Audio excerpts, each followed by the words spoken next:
Good evening.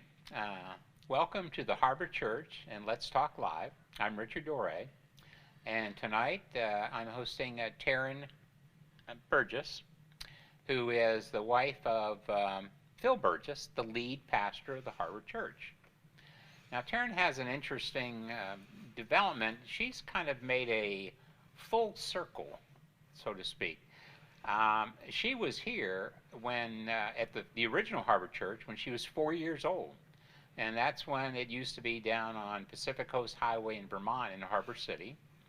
That church was sold, the property was sold, which is now the parking structure for Kaiser Permanente. And at the time, too, the minister, Floyd McWhitney, he and his wife, Lydia, they had several children, and one of their daughters named Naomi. And at the time, she happened to be married to this young Texas pastor, Bob Pruitt. And there would be a change where Bob would come to the Harbor Church, and he would be the lead pastor for 47 years. And then when Bob retired in 2011, Phil Burgess was elected as lead pastor. So that's brought her full circle, and it's actually making Taryn the first lady of Harbor Church. Oh my goodness. Kind of like the president. When you were here for 4 years old and you're going to your parents' church, did you ever think that you would somehow develop into this in your church? Not in a million years. Absolutely not. It was crazy. I could have never imagined that. Do you remember much about some of the early days of the church when we were back at the original site? You know, I really do. I enjoyed the children's church there. I enjoyed being part of the Missionettes, which was like a Girl Scout type group, earning badges and so forth. And I was baptized there. The baptism was so deep and I was so little that Pastor Bob had to hold me. Oh, that's right. Pastor Bob baptized Yes, Pastor you. Bob had to hold me. Lydia McQuinney gave me piano lessons after church on Sundays, but I wasn't a very good student because I didn't have a piano at home to practice. But she was very gracious and patient and kind with me. I actually remember the night when they moved the church, another church purchased it. Oh, a church the in physical South Central. building. Yeah, the physical building, and they actually cut it in half just like they do mobile homes. And I was in awe and just, like, it was amazing to see that as a child. Okay.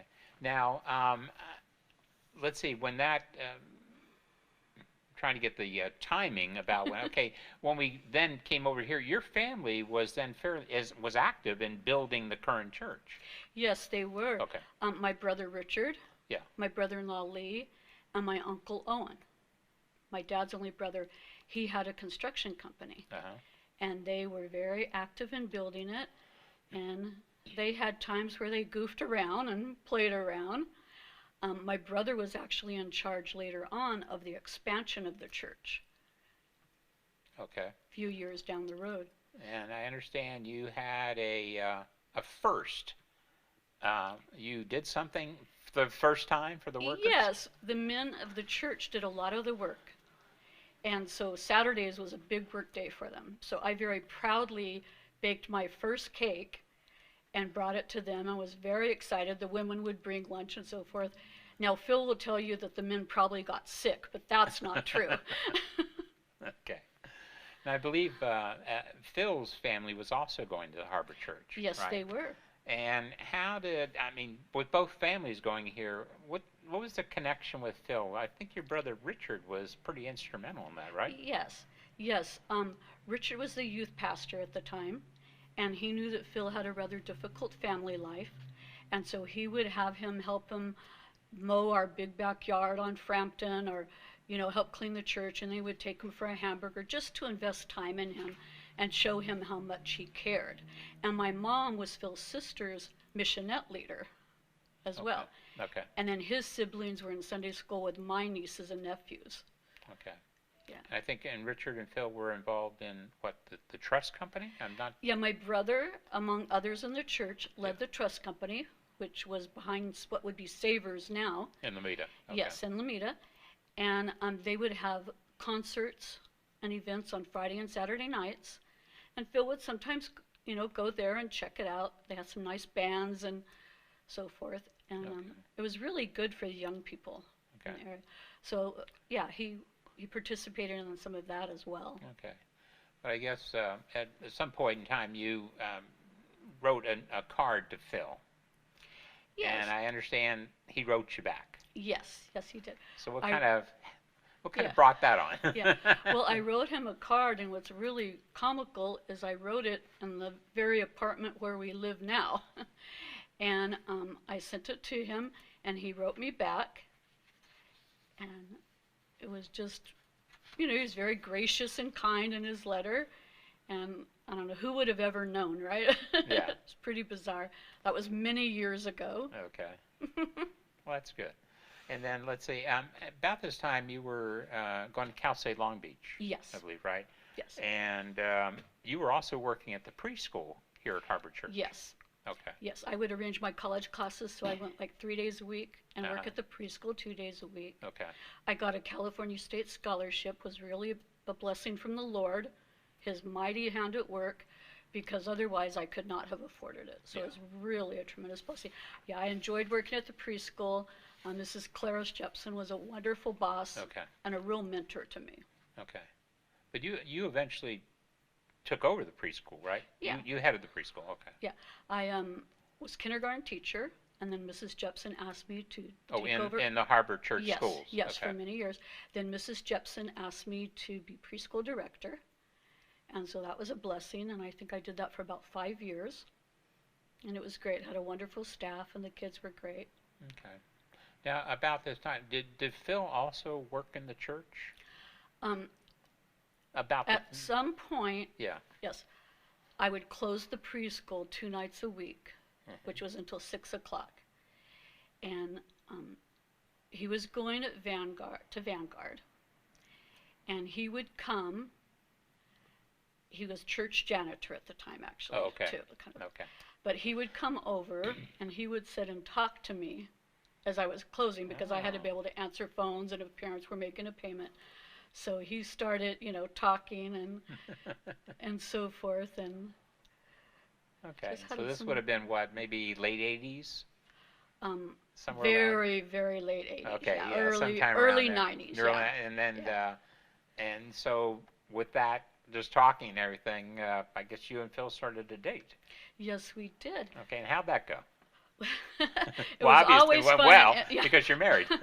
Very fun and interesting. One day I was working in my classroom because I was going to transition to be preschool director, and he saw the boxes that said Miss Day, and he's like, "Are you Richard Day's little sister?" Oh, he didn't know. I said, "Yes, I am."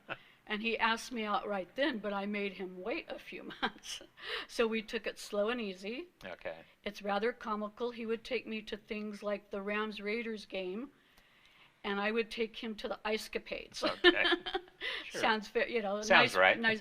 We would go to plays at Vanguard, which Okay. were really enjoyable. Yeah. We took it slow and easy, got to know each other very well. So it was good. Good. And what, you dated about 3 years, I think, and then what, you were engaged in February 92? Yes. And you got married August 1st. August, yes. right, that year? Okay. Yeah. Oh, okay, now, what was Phil doing? Well, when you got married, what were you doing? I was preschool director. Okay, you're still preschool. Yes, and what was Phil doing at the time? He was a student at Vanguard and working there. And he did, what, landscaping? Yes, but the maintenance department, landscaping, maintenance. grounds. Oh, okay. And then about this time, again, my dates are confused. Were you and Phil starting Intervision about this time? A few years later. Okay. Phil got kind of sick in '94 with an ulcer. Yeah, okay. And that caused a couple of things. He felt like the Lord was leading him to start a ministry for inner-city youth. And also he felt led to start the process of getting his credential with the Assemblies of God. Oh, good. Or about that time. Yeah. Now, I know Inner Cities did very, very well. I remember all the silent auctions Yes. you guys had. In fact, Judy and I still have what we bought. We never turned it in. But I remember that as being a very good, because you did a lot of you went to camps and everything with the Intervision kids. Yes. It was really a blessing. At the time, Phil was working at Vanguard, and he was leading a program called America Reads, where he sent the students to different elementary schools to help during the reading time. He started Intervision. We worked with Teen Challenge in their backyard ministry in downtown LA, which was we brought college students there, and it was just a great blessing. Actually, it was probably Linwood, and so we did several things like that. So we felt led to start Intervision, and we actually met with the Cornettes, Rob and Lisa, in our living room, and Jim and Ginny Cox. Okay. And the first auction, we actually hand addressed the envelopes to the first auction in our living room, which we still live in that. Okay. Okay. Very good. Rather ironic. But now, because Phil was attending Vanguard University, it seemed like it gave you a little boost too, right? It really did. It was a tremendous blessing. Teachers have to regularly take courses to keep their credential current. Yes. And so I did that, but I never really had the money to go on a full-on master's program. Because of his job, that allowed me to go there and get my master's virtually free, only paying for books. And again, that was just such a God-ordained, just God's hand at work. And truly, I had always wanted to go to a Christian university. Right. And so it was just such an incredible miracle, really, for me to be able to do that. So I guess while he was continuing on with his certification, didn't you come back to Harbor School? Weren't you? Was it principal I was down there? working. Yeah, I was working at Harbor Church Schools the whole time. Yeah. And Mrs. Jane was, she had gotten sick. Yeah. But before that, it was just time, and I became principal. Oh, okay. And that was preschool through 8th grade. And at the time, we actually had 2 kindergartens and 2 first grades. The school ran about 200 students total. Oh, wow. And it was good-sized school. Yeah, it was an exciting time. Christian school. Yeah. It was a blessing. Wow. The Lord stretched me and grew me in ways I could never have imagined, really in that position. Okay, then somewhere about that, then Phil, I think, would have been ready to, I think he was looking for another church, and I understand like in 1997, he got a position in Long Beach? Yes, exactly. Yeah, he went through the process, and the wives have to meet with the committee as well. I'm sorry. Yeah, he got his certification. Yeah, there's different levels, so it's licensed to preach. Yeah, okay. Yeah, and so he got the introductory one, and yes. We took the position at the church in Long Beach, and it was good. We were both still, doing various things. So at that time, that change, that is when I resigned here and I started working for LA Unified. Okay. And I got a kindergarten teaching position. Oh, right. Like once again. Great. Which I loved. Yeah. Judy taught kindergarten. She loved it. She loved it. God's hand at work. It was just phenomenal. Okay. And then after some years in Long Beach, again, the God was calling. Yes. And the opportunity came up for Porterville. Yes. We were basically the head of our area. It's like, well, there's Barstow, I think, or Porterville, and we went to Porterville, and I knew the San Joaquin Valley because my brother lived in Bakersfield, and I had an aunt and cousins in Fresno, and this is kind of halfway between them, so to speak. Sure, a little bit. Yeah, north of Bakersfield. Yeah. Right. Porterville. Yeah. So we were voted on, and when they voted on us, we were as close to them voting as that light is. And it was kind of, Phil was saying, what are we going to do if it doesn't go well? We're going to crawl out of here or something. But it was good. It was a blessing. Now, but you, did you move to Porterville right away, or did you have transition? Because you were still teaching, right? Yes, I was still teaching for LA Unified, so there was like a semester transition. Okay. And back and forth, back and forth. At the time, our niece Christy was living with us. Yeah. And so, but yeah, it was just back and forth, and lots of driving. Phil was a real trooper and hung in there, and but it worked out. You know what? The Lord was gracious and gave us strength, and it worked out. And sometimes you just do what you have to do. Well, I think you were at Porterville for what, about 5 years or so? Yeah. Somewhere around there? Yeah. Yeah. What are some of the highlights that you had in Porterville? Goodness. You know what? There were many. That church had never really done any outreaches.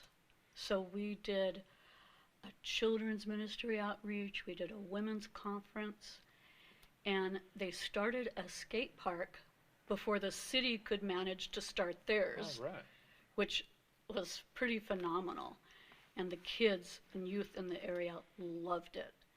And then another definite highlight would be we had a church that was renting from us, and mostly Spanish speaking, in fact, virtually all Spanish speaking, and Phil felt like we should join together as one congregation. So that is what happened. So if Phil was speaking, their pastor would translate, and sometimes when he would use idioms, it wouldn't translate well. Yes. And so we would be trying to help him how to translate. Well, then if Phil said something that was joking about him, he would be able to turn it around right away, So it was really good. So we, at that point, had well over 100 people. So we had Spanish speakers that were singing in English, and our English congregation that was singing in Spanish. They would virtually do like every other line of the song back and forth, and forth. It was very cool. Impressive. Yeah, it was very cool. Really special. Now, one of the things you were there too, you and Phil put together a ministry trip to Hawaii. Yes. But I understand that before Phil found out he was related to somebody in Hawaii? Yeah. We like to claim that we're Hawaiian. Maybe, I don't know. No, yeah, it was really interesting, shall we say. I had a party for Phil on his 40th birthday in the fellowship hall, and he had a young man working for him. And the young man was telling his dad about his boss, Phil Burgess, my boss, and his dad says nonchalantly, "We're related to him." And he's like, "What?" And Phil's aunt married this man's first cousin. Okay. And so it was just really interesting. Now, he told the young man he wasn't getting a raise, even though he was related. But yeah, it was really an interesting connection. So from that, we actually went to the Big Island for the first time, and they treated us totally like family. And we really developed a tremendous heart for the people on the Big Island. Good. Yeah, tremendous heart. Because I know you've continued, well, you went to another church, but even here, you've been continuing on ministries to Hawaii, and they've actually turned out to be quite successful. Yeah, it was wonderful. In Porterville, we had a nice group we took, and some of them had never even flown on a plane before. So it was such a stretching, growing time for them. And in Murrieta, we took a group and young people, and most of them had never done anything like that. I mean, it might be working on a Habitat for Humanity house, it might be community outreach, a drive-in theater for, the community, just many different, that vacation Bible school. And so most of them had never done anything like that. Good. Yeah, so now, there was, again, Phil seems to get called by God a lot. Yeah. I guess the time came where he said, it's time to move. And you picked a church in Murrieta, which is south of here, down near Temecula. Yes. And how'd that work out? Well, it was actually, I believe, basically around the time of the trip to Hawaii that he felt that stirring in his spirit, interestingly enough. And so he wanted to, just kind of prepare and think. And it was at least a year. We started sending out resumes and different things. Murrieta became open, and we interviewed. And then they offered it to us. He came and spoke, and they had an like an afterglow to get to know us too, like food, right? Have food, and seems to be a church habit, right? It is. So a fellowship afterwards, they voted on us, and we were driving back home when they called and told us that we were voted in. Oh, yeah. excellent. They actually did it at the end of the meeting, of the business meeting where they voted. Okay. So, when we heard them in the background and clapping and everything, so then immediately he had to go into preparing, and the transition there. Okay, but I understand God's hand was also involved, because that means you're going to have to move too, and I understand that you got a job with the Vista School District. Yes, yeah, it was really amazing. God is always so faithful, and I could have never imagined the things that he did in my life and for me. Sure. And we lived, we said in Porterville, we traveled back and forth. Well, initially, this time, he was in Murrieta for most of the work week and would come get me on the weekends because I was teaching first grade in Porterville. Oh, that's a long drive. Yeah, but it worked out, and so we went back and forth. Just God is so faithful. The very week before I was supposed to return to work in Porterville, and I had filled out application stacks, something I didn't feel qualified for. English Language Development Coordinator, well, I'll give it a try, right? Why not? I go to the interview, Phil drives me, and I get the job on the spot. And I'm like stunned. I shouldn't be, right? Because God's hand's at work. So the next day we literally drove to Porterville, packed up my classroom, told the principal, and Monday morning I started with Vista doing all that I needed to do to prepare for the school year. Yeah. Now, what were some of the highlights of your work in Murrieta? There were many. You know what? They had done a building program, and you learn something from each church that you're at. You know, Murrieta, I have to say, just, again, a God thing, an interesting connection. About 30% of our congregation, Murrieta, was Filipino. Oh. Now, Harbor Church, many people know, Sure. has a very close connection to the Philippines. Yes. Many churches planted there, built there, yes. Pastor Bob, and so on. And so, such a loving, you know, gracious people. And I was truly blessed because just a few years in, I developed a very close friendship with one of the ladies, Filipino. And Phil will tell you, I say I'm Filipino now sometimes. Hawaiian and Filipino, I guess. Yeah. Yeah, and her and her husband asked us to be godparents. She was pregnant. And so it was just so, you know, very special. He had a tremendous board there. And just to see God's hand at work, yeah. you know, was beautiful. Yeah. It was really beautiful. And to see people walk into their calling. You know, were there any particular programs you were involved in? You know, you've done a lot here. I mean, we've had our thing with the local elementary school, and right. There's lots of other stuff that you've done here. Were there any particular programs down there that stood out that you were involved in? I worked with the children some. Of course, children are a great passion of mine. I worked a lot with the ladies. We had a women's conference and, you know, different events. I was driving to Vista to work, so that was, you know, a distance. Yeah. Preparing for the ministry trips, because we would do fundraisers and we would meet with the team, you know, and so there was a lot of that too. And it was a great blessing, you know, because it takes a lot of preparation Sure. to do something like that. Sure. Now, I understand about that time, Bob and Naomi lived here in San Pedro, and their daughter had a big house in Temecula, and they offered to build a house for Bob and Naomi. Yeah. So they moved down to Temecula. Right. Which gave Bob and Phil more of a time to talk together. Yes. Right.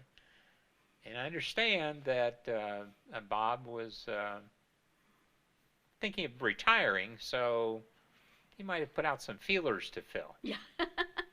Yes. And how did Phil react? Well, they would meet, you know, the local coffee shop and these different spots fairly regularly. Yeah. And initially, it was a little bit, you know, not direct Sure. question, so to speak. And so Phil ignored it, basically, I think, to be honest. And then each time, I believe it became a little stronger, shall we say, a little more direct. And finally, it was, you know, emphatic. Yeah. And I guess Phil had a reaction with one of the senior pastors down there, and also with John Harkey, too. Yes. Talked to Phil, and that kind of helped move it along? Yeah, some confirmation. The men would meet for morning prayer, and he specifically met with a retired pastor who had a connection to Hawaii, of course, once a week. I believe it was Wednesday mornings. And one Wednesday morning, he said, Phil, I think you're leaving. I think the Lord's telling you to do something. And Phil's comment was, I'm trying to find a reason not to. And then we were sitting on the couch one morning, and John Harkey called. Yeah. Said, Phil, I have to tell you something. The Lord told me. He said, the Lord said that he set before you a road that no man can close. He goes, I know, John, I'm going to do it. Now, see, this is partly due to the fact, you know, if you look at church statistics, if you take over for a pastor of more than 10 years, you're only going to stay 1 year. Yeah, and Bob with 47 years. I don't think there are any statistics that are going to show that. So, yeah. Yeah, you know, because people want you to be I guess, the same person, Yes. you know, as the one leaving, you know, who was retiring or whatever. So, you know, there had been some little issues and stuff, and we weren't one that wanted to jump into it, or we weren't out here with signs saying, you know, Yeah. Phil wants to be the next pastor or anything in any Yeah. way. But it was God ordained. You know, it was very clear. We both knew, you know, and had confirmation. And, you cannot lose when you follow God's will. Yes. And God's plan Yeah. for your life. And it may be very different than our plans, right? And then I guess Phil eventually came to be associate here in summer of 2010, and then Yes. at the January church meeting in January Yes. of 2011, he Yes. was elected lead pastor. Yes. Okay. Yes. And so that kind of completes the circle. You, as a 4-year-old, are now, let's say, the first lady of Harbor Church, and you've had an opportunity to renew a lot of old acquaintances. I Yes. mean, obviously, you know, the Day family is one of the original families of the Harbor Church, so you know, that's very, very long term. But like when you were saying, one little acquaintance, Nathan Harris is our Nathan Morris. Morris, excuse me. I'm sorry. Sorry, Nathan. Yes, yes. Nathan Morris is our worship minister, and he was in your kindergarten class here at the Harvard School. Yes, he was. I always tease him that he wasn't well behaved, but he yeah, and I remember when we came back, Nathan and his sister Lindsay did an event for the young adults. And I saw them singing together, and I was just in tears. Yeah. Saying, Lord, you are so good. Yeah. I was so incredibly blessed to see former students serving the Lord in that manner. Yeah. And just like Stephen and Yeah. Sean Grindle, you know, same thing. Oh, yeah.